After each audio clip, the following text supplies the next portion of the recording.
Sebelum kita terjun ke dalam perbandingan antara ETF dan bursa kripto dari perspektif pajak dan biaya transaksi, mari kita pahami mengapa hal ini sangat penting. Memahami bagaimana keuntungan dan kerugian itu diperhitungkan, serta bagaimana biaya transaksi dapat memengaruhi hasil investasi kita, adalah kunci untuk pengelolaan portofolio yang cerdas. Dalam video ini, kita akan membahas perbedaan di antara ETF dan bursa kripto dari perspektif pajak dan biaya transaksi. Saya akan memberikan penjelasan rinci, dan pada akhirnya, kita akan memiliki pemahaman yang lebih baik tentang bagaimana aspek ini dapat memengaruhi keputusan investasi kita. Selamat datang kembali para pemirsa setia J-Coin. Hari ini kita akan menjelajahi aspek yang sering diabaikan, tetapi sangat penting dalam dunia investasi kripto, yaitu pajak dan biaya transaksi. Ini adalah topik yang banyak dari kalian mungkin penasaran, juga salah satu topik permintaan dari kawan kita, Kristianto 304. Saya sangat senang dapat membahasnya bersama-sama.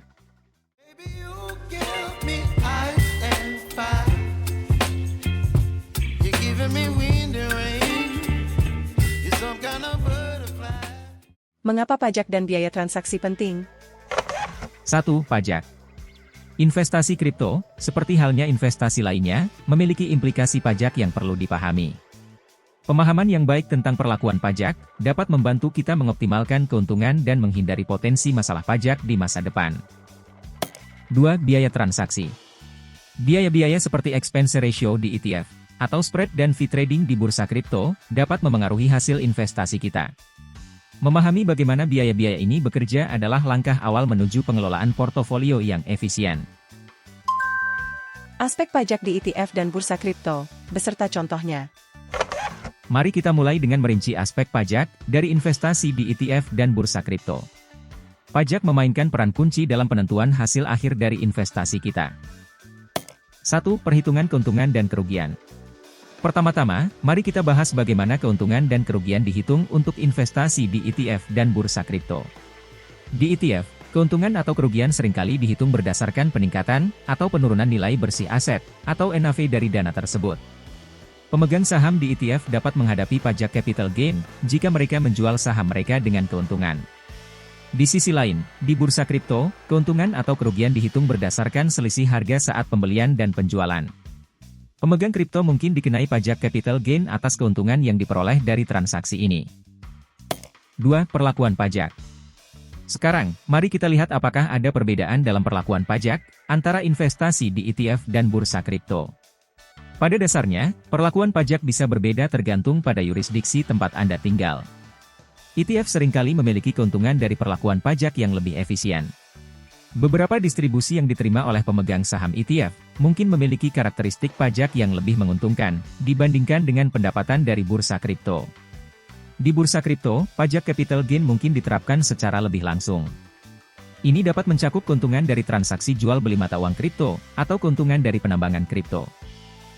3. Contoh kasus. Mari kita ilustrasikan dengan contoh kasus. Di sini bayangkan jika Anda memiliki investasi di ETF dan mata uang kripto dengan keuntungan masing-masing. Dengan memahami bagaimana perhitungan keuntungan dan kerugian yang dilakukan, serta perbedaan dalam perlakuan pajak, Anda dapat membuat keputusan investasi yang lebih terinformasi dan sesuai dengan kebijakan pajak Anda. Contoh. Misalkan jika Anda memiliki investasi senilai $5.000 di ETF dan $3.000 di mata uang kripto. Setelah 1 tahun, nilai investasi Anda di ETF dan mata uang kripto mengalami pertumbuhan. Lalu, mari kita bandingkan return on investment atau ROI, di mana investasi Anda di ETF tumbuh 10%, sementara investasi Anda di mata uang kripto tumbuh 15%. Nah, dengan memahami perbedaan dalam perlakuan pajak ini, kita dapat melihat bahwa keuntungan di ETF mungkin memiliki dampak pajak yang lebih ringan, dibandingkan dengan keuntungan di mata uang kripto. Biaya transaksi, dampak, beserta contohnya. Mari kita lanjutkan dengan mendalami aspek biaya transaksi, yang dapat memiliki dampak signifikan pada hasil investasi kita. 1. Biaya transaksi di ETF. Pertama, mari kita tinjau biaya-biaya transaksi yang mungkin terkait dengan investasi di ETF. Salah satu biaya utama yang perlu diperhatikan adalah expense ratio. Expense ratio adalah rasio biaya operasional dana ETF terhadap total nilai asetnya. Ini mencakup biaya manajemen, pengawasan, dan biaya administratif lainnya. 2. Biaya transaksi di bursa kripto. Sekarang, mari kita bandingkan dengan biaya transaksi yang biasa ditemui di bursa kripto. Di sini, kita akan fokus pada spread dan fee trading. Spread adalah selisih antara harga beli dan harga jual suatu aset, sementara fee trading adalah biaya yang dikenakan oleh bursa untuk setiap transaksi yang dilakukan. 3. Dampak pada hasil investasi. Mari kita lihat bagaimana biaya-biaya ini dapat memengaruhi hasil investasi secara keseluruhan. Expense ratio di ETF dapat menjadi beban yang stabil, namun dapat mempengaruhi hasil jangka panjang. Di sisi lain, spread dan fee trading di bursa kripto dapat memberikan fleksibilitas, tetapi bisa menjadi signifikan terutama dalam perdagangan frekuensi tinggi. 4. Perbandingan biaya transaksi dalam contoh. Mari kita tinjau contoh perbandingan biaya transaksi dengan menggunakan angka-angka konkret untuk memberikan gambaran yang lebih jelas. Misalkan kita membandingkan berapa banyak biaya yang mungkin dibebankan pada investasi senilai $1.000 di ETF dan bursa kripto dalam kondisi tertentu.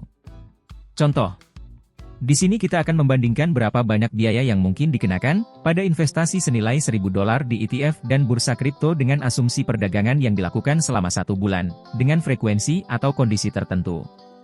Mari kita lihat detail biaya transaksi ETF. Sebagai ilustrasi, biaya transaksi ETF mencakup expense ratio sebesar 1,5% yang melibatkan biaya manajemen dan operasional dana.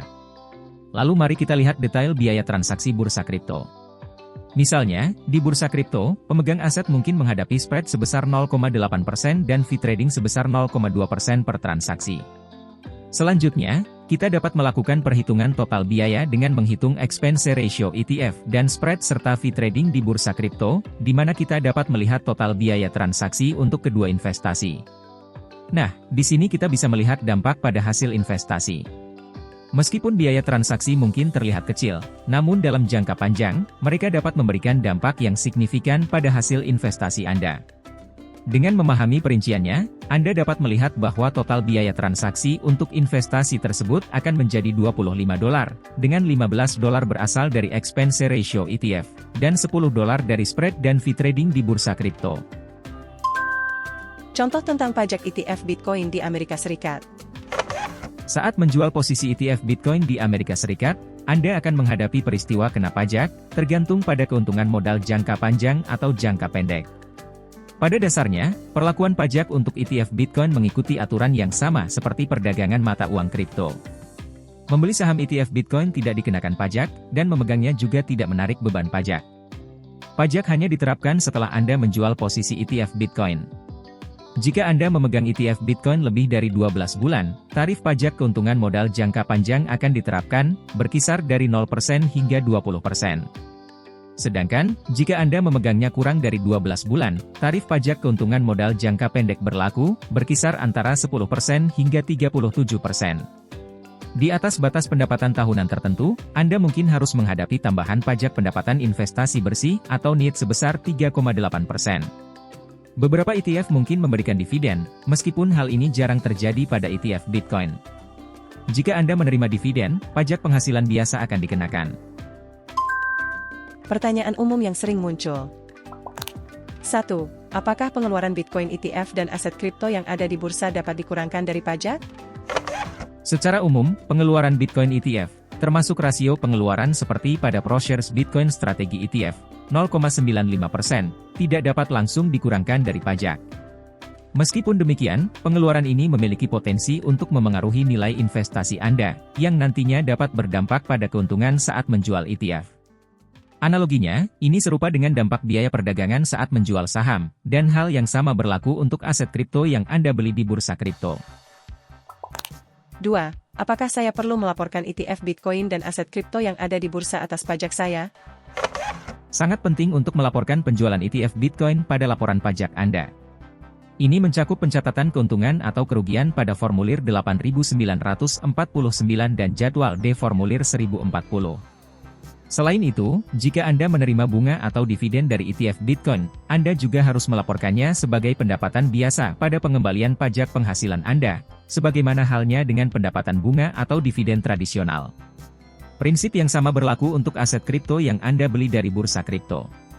Hal ini akan memastikan kepatuhan Anda terhadap peraturan pajak yang berlaku. Poin penting dan rekomendasi.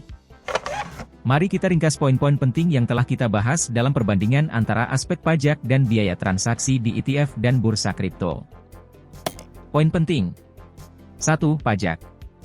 Keuntungan dan kerugian dihitung berdasarkan karakteristik masing-masing investasi. Perlakuan pajak dapat berbeda tergantung pada yurisdiksi tempat tinggal. 2. Biaya transaksi. ETF memiliki expense ratio sebagai biaya operasional utama. Bursa kripto melibatkan spread dan fee trading dalam biaya transaksi. Rekomendasi dan saran. 1. Pengelolaan pajak. Konsultasikan dengan profesional pajak untuk memahami implikasi pajak yang sesuai dengan situasi keuangan dan yurisdiksi Anda. Pertimbangkan strategi hold jangka panjang untuk mengurangi dampak pajak capital gain. 2. Pengelolaan biaya transaksi. Pahami dan bandingkan biaya-biaya terkait di ETF dan bursa kripto sebelum membuat keputusan investasi. Pertimbangkan strategi perdagangan yang meminimalkan spread dan fee trading. Kesimpulan. Dengan memahami poin-poin ini, Anda dapat membuat keputusan investasi yang lebih terinformasi, terutama dalam hal aspek pajak yang memengaruhi ETF Bitcoin.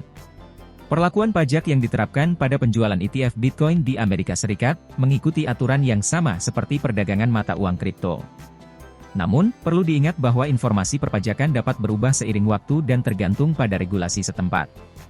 Oleh karena itu, penting untuk selalu memeriksa kebijakan pajak terkini dan berkonsultasi dengan profesional pajak untuk situasi khusus Anda.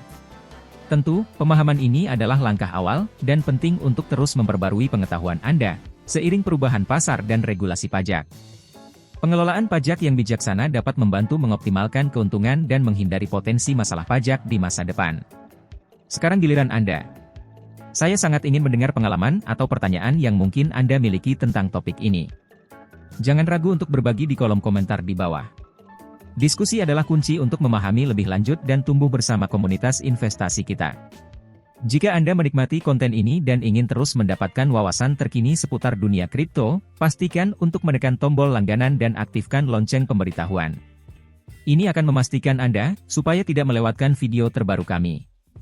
Sekali lagi, terima kasih, dan saya sangat bersemangat untuk melihat komentar dan pertanyaan dari Anda. Sampai jumpa di video berikutnya. Bye. You whip up my appetite. Don't leave me here.